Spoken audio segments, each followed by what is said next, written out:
J'ai testé des centaines d'ads statiques et celle-là, à elle toute seule, elle a généré des milliers de leads. Et dans cette vidéo, je vais te montrer des ads statiques qui absorbent le spend. Pas des ads qui capent à 500 balles, mais des créas sur lesquels tu peux dépenser 5 chiffres sans que le coût par lead explose. Et surtout, je vais te montrer pourquoi elles marchent. Parce que si tu comprends pourquoi, tu peux répliquer ça dans ton business dès la fin de cette vidéo. Avant de te montrer la première, il faut que tu comprennes un truc. Toutes les ads statiques que je vais te montrer, elles ont un point en commun. On dirait pas des pubs. Moi, j'appelle ça des fake ads. Et après avoir lancé des milliers d'ads sur Meta, que ce soit sur le marché français ou sur le marché aux US, c'est toujours le même pattern qui revient. Le top 10 des ads qui rapportent le meilleur ROS avec un coût d'acquisition le plus bas, c'est toujours des ads qui ressemblent pas à des ads. Et une fake ads, ça repose sur 3 étapes. 1. La data. Savoir à quoi ressemblent les pubs que ton prospect voit tous les jours pour faire l'inverse. 2. La psychologie. Désactiver ce qu'on appelle l'advertising skepticism, c'est-à-dire que dès que ton prospect reconnaît les codes d'une pub, il se met en mode méfiance et il scrolle. Et 3, le format. Emprunter les codes d'un contenu auquel le prospect fait déjà confiance. Un reportage, un post organique, etc. Et c'est ce qu'on va voir justement dans cette vidéo. Garde bien ces 3 étapes en tête parce que chaque ad statique que je vais te montrer, c'est une application directe de ce mécanisme. Alors on commence par la première, le format reportage arrestation. Celle-là c'est ma préférée parce que à aucun moment on se dit que c'est une pub. On dirait plutôt un flash info, un reportage, une arrestation qui a été ou une annonce qui a été faite à la télé, dans le journal. Et ça, c'est exactement l'étape numéro 3 dont je te citais. On a emprunté les codes d'un format qui fait que ton cerveau, quand il voit, par exemple, le logo TF1,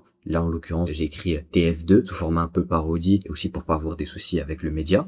Forcément, le prospect, il oublie complètement qu'on essaie de lui vendre quelque chose. C'est-à-dire que le scepticisme, il est complètement désactivé. Le prospect se protège même pas parce qu'il sait même pas qu'on essaie de le convaincre. Donc ça, c'est le premier. Et le deuxième, c'est que ça crée ce qu'on appelle le phénomène breaking news. Donc là, on le voit, en fait, on dirait que c'est une actu. Et une actu, par définition, c'est quelque chose de nouveau. Et la nouveauté, c'est un déclencheur de curiosité les plus puissants qui existent pour captiver l'attention. Tu ne peux pas scroller devant quelque chose qui vient d'arriver. Ton cerveau, il veut avoir l'information complète. Et le troisième élément que j'ai repris, c'est que cette image statique que j'ai faite, je l'ai repris d'un post en organique qui a cartonné. Et forcément, si ça marche en organique, non seulement ça crée cet effet, on dirait pas une ads, parce que si tu le mets en ads, ça vient de quelque chose qui est de l'organique, mais aussi, si ça marche en organique, ça a de grandes chances, en fait, de marcher aussi en ads, parce que ce qui marche en organique, les gens, ils stoppent le scroll, ils aiment bien l'idée, et surtout, ils interagissent avec. Et c'est exactement ce qu'on veut en ads. La créa statique suivante que je vais te montrer, elle a surfé sur un événement que tous les entrepreneurs ont déjà entendu parler, l'arrivée de Claude Code. Celle-là, elle applique un principe que très peu d'infopreneurs utilisent, c'est le momentum. Et au moment où elle tourne, il y a justement l'arrivée de Claude Code, l'engouement qu'il y a sur Claude Code, qui est encore jusqu'à aujourd'hui, où en fait littéralement tous les entrepreneurs parlent de ça, où il y a des dizaines, des centaines, voire des milliers de vidéos qui sont virales sur le sujet. Et ça en fait justement c'est l'étape numéro 1 du mécanisme comme je t'ai expliqué tout à l'heure, c'est la data. Parce que si on voit que à l'heure actuelle, l'avatar regarde une certaine vidéo, qu'il est captivé par ça, et la data, c'est pas forcément que la data de ce qui tourne en ce moment en ad, c'est aussi de ce qui tourne en organique,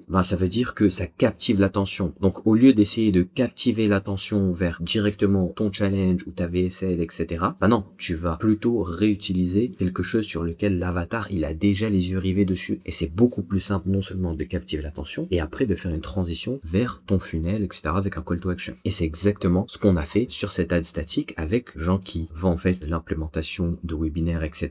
C'est une formation, ils vendent une formation tout simplement. Et donc, on a utilisé le momentum de Claude Code pour captiver l'attention et pour transitionner ensuite vers son 5-day challenge. Malheureusement, quand t'es infopreneur, t'es souvent focalisé trop sur ton business. Et c'est pas évident forcément de trouver le temps ni la charge mentale de s'en détacher pour aller chercher ce qui captive l'attention sur le marché et ce qui se fait pour l'utiliser comme point d'accroche et ensuite forcément diriger vers ton produit, etc.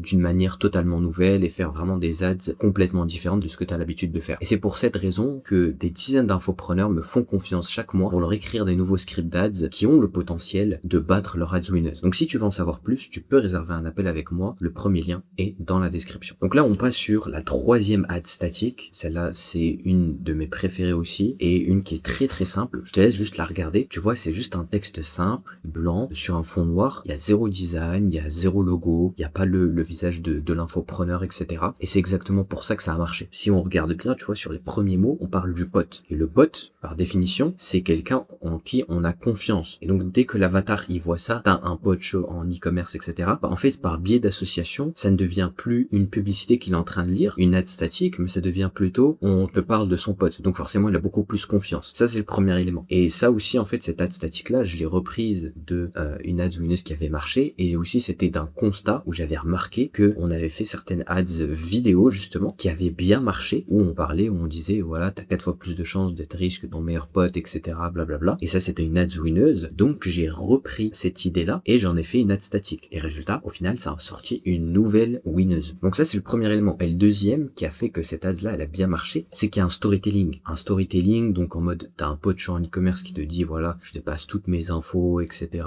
pour scaler ton shop. Est-ce que tu le fais? Bah, la question on se dit, bah oui, bien sûr. Et là, ensuite, on ajoute de la crédibilité. Et après, à la fin, on met un petit call to action. Et ça paraît beaucoup plus crédible, même si on n'a pas mis les chiffres exacts, même si on n'a pas mis des screens, etc. Parce que, bah, en fait, au début, on captive sur quelque chose sur lequel bah, les gens ont déjà confiance. T'as un pote, etc. Et par biais d'association, forcément, les gens, ils sont beaucoup moins méfiants, beaucoup moins sceptiques. On amène ça sous format de storytelling qui fait que aussi, bah, c'est beaucoup plus fluide et ça paraît beaucoup plus évident pour le prospect. Il se dit, bah oui, c'est évident que voilà, si mon pote, il est ultra chaud en e-commerce, etc. et qu'il me donne toute cette value, je vais l'utiliser. Ah bah, Mathéo, justement, il me donne toute cette value. Bah, vas-y, je vais la saisir, je vais m'inscrire. C'est ça, en fait, justement, le point fort de cette ad statique. Et c'est ça qui est surprenant vraiment avec les ads statiques, c'est que parfois, la plus performante, c'est celle qui a vraiment demandé 0 minute de design, qui a demandé rien, c'est juste un texte sur un fond noir. Par exemple, tu vois, pour la petite anecdote sur cette ad statique là, je l'ai faite avec seulement Canva. J'ai ouvert Canva, j'ai mis fond noir, j'ai écrit le texte en blanc et c'est tout.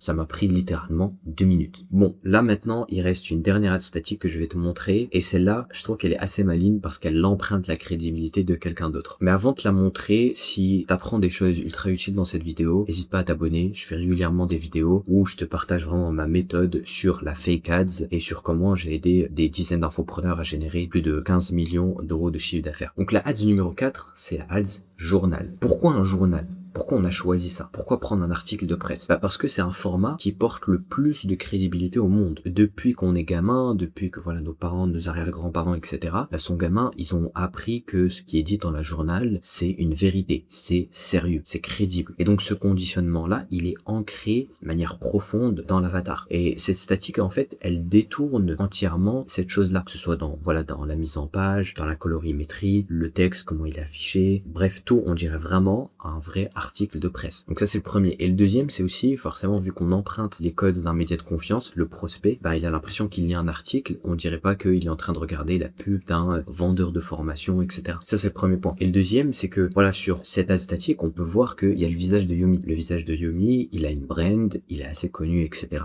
Donc ça permet d'attirer une audience qui le connaît déjà, qui a peut-être un peu de méfiance, un peu de scepticisme par rapport à lui. Et donc le format article, journal, etc., il vient compléter cette confiance qui manque un peu pour certains profils. Et évidemment, le troisième, c'est comme pour l'autre ads, arrestation, etc., c'est que ça crée de la curiosité. On peut le voir, voilà, le attention qui est en rouge, ce business IA méconnu, nanana. La headline, elle nous donne envie d'en savoir plus. Et juste en bas, bah en fait, on a le call to action en bleu tout en bas pour participer gratuitement. Suffit de cliquer sur le bouton s'inscrire, etc. Donc si tu dois retenir un seul truc de cette vidéo, c'est que les statiques qui absorbent le plus de spend, c'est la plupart du temps jamais ceux qui ont le meilleur design, mais c'est ceux qui sont pensés sur la performance. C'est ceux qui sont construits sur la data pour vraiment désactiver le scepticisme et amener en fait un format auquel le prospect a déjà confiance. Tout simplement en fait une fake ads quoi. Et c'est exactement ce que je fais pour mes clients. Je conçois de A à Z du concept au script pour des business qui veulent scaler sur Meta Ads sans que leur coût d'acquisition explose. Donc si toi aussi tu spends déjà en ads et que tu veux qu'on implémente la fake ads dans ton business pour diviser tes coûts d'acquisition dès les prochaines semaines, t'as juste à cliquer sur le premier lien dans la description pour booker un appel personnellement avec moi pour voir justement si ça fit ensemble et si on peut bosser. Et si d'ailleurs justement tu veux voir comment trouver des idées d'ads en illimité, tu peux cliquer sur la vidéo qu'il y a juste ici.